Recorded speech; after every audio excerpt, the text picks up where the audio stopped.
സിസ തോമസും പ്രിയ ചന്ദ്രനും യോഗ്യരാണ്. അപ്പം മന്ത്രിമാർ മുഖ്യമന്ത്രിയോട് ചോദിച്ചിട്ട് പറയാം.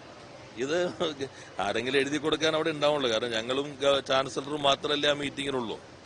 ഞങ്ങൾ പറഞ്ഞ മറുപടി ആ ചോദ്യത്തിന് സത്യവാങ്മൂലത്തിൽ ചാൻസലർ പറഞ്ഞിരിക്കുന്നത് ഈ 2 പേരുകളാണ് 2 യൂണിവേഴ്സിറ്റിയുടെയും പാനലിനകത്ത് വന്നിട്ടുള്ളത്.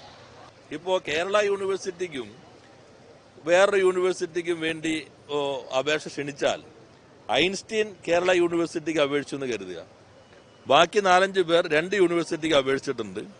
അപ്പോൾ അവരുടെ പേര് ഐൻസ്റ്റീന് താഴെ ഇപ്പുറത്ത് വരുമ്പോൾ നേരെ ഐൻസ്റ്റീനേക്കാൾ യോഗ്യൻ ഈ 2ലും വന്ന ആളാണെന്ന് പറയുക എത്ര യുക്തിരഹിതമില്ലാത്ത കാര്യമാണ്. ഇതാണ് നേരത്തെ ഞങ്ങൾ പറഞ്ഞിട്ടുള്ളത്. പക്ഷെ മലയാള മനോരമ എന്തോ തെറ്റായ രൂപത്തിൽ ഇന്ന് കൊടുത്തിട്ടുണ്ട്. ഇതാണ് ഗവൺമെന്റിന്റെ നിലപാട്.